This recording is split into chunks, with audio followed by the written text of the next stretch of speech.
Good morning. I'm Amy Slaughter-Myers, one of the co-rectors here at St. Francis Episcopal Parish and Community Center, and I am praying this morning through one of the texts that are appointed for our common Eucharistic worship on Sunday, and that is from the prophet Amos, and I am reading it today out of this relatively new translation by the poet and scholar Robert Alter of the Hebrew Bible. It's very, very beautiful, poetic and scholarly translation. This is Amos, the prophet Amos, chapter 8, verses 4 through 7. Hear what the Spirit is saying to God's people. Pray with me. Hear this, who trample the needy, destroying the poor of the land, saying, when will the new moon be over, that we may sell grain, and the Sabbath, that we may trade in wheat? To use a short ephah measure and an oversized shekel weight, and to tilt cheating scales, to buy the indigent with silver, and the needy for the price of sandals, and we may sell chaff as grain. The Lord has sworn by the pride of Jacob, I will never forget their acts. The voice of the prophet, hear this, who trample the needy.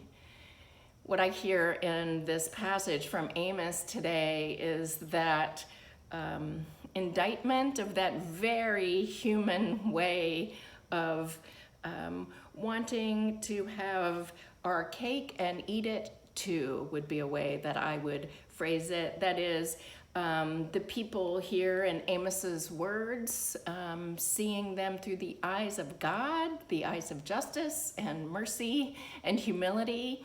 The people here are obeying the great commandment, okay? They're doing what God says for them to do, which is don't do certain things on the Sabbath and refrain from behaving in particular ways on the Sabbath, but yet in their minds, in their internal wrestling with God, it's like God's law has not gotten inside them, and so basically they're just waiting until those holy days are over so that they can actually practice injustice, economic injustice, and trample the needy and destroy the poor of the land, and to cheat and to buy the poor with just a handful of silver for the price of sandals, and lie about what they are selling chaff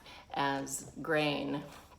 Again, this human experience, if you're anything like me, this idea that I can kind of pull the wool over God's eyes and I can say the right words and yet not have in my heart God's law.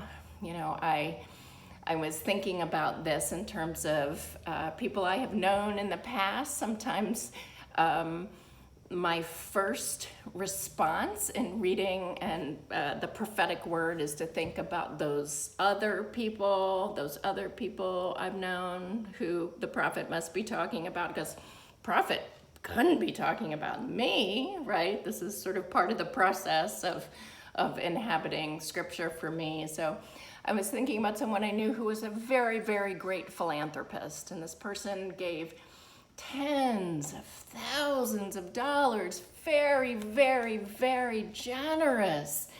And this person's giving for environmental causes, for the cleanup of our beautiful, beautiful Chesapeake Bay, for the cleanup of oceans. And then in other parts of this person's life, principally in this person's partisan political views, this person would vote for candidates that in my hearing and in my understanding were at odds with that philanthropic work. So in other words, this incredible personal generosity to nonprofits and to those who are cleaning up the bay, and yet voting for people who, in my mind, with the stroke of a pen, could undo all that philanthropic work, or to be even more specific, it could, with the stroke of a pen, really continue systemically destroying our bay. And so that caused me to look at myself. Am I actually, with my money, in my economic practices, in harmony with my spiritual practices? Am I living out God's law of love in every area of my life, including my money? Or am I making day-to-day purchasing decisions?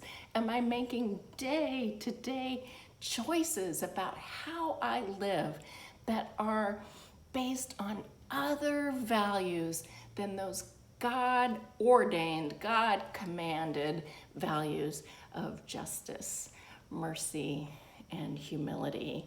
Am I simply trying to pull the wool over God's eyes and tithe my way out of the way that I am living? I wonder how you hear this today. Again, I invite your prayers with me as preacher on Sunday. I invite your prayers with this passage.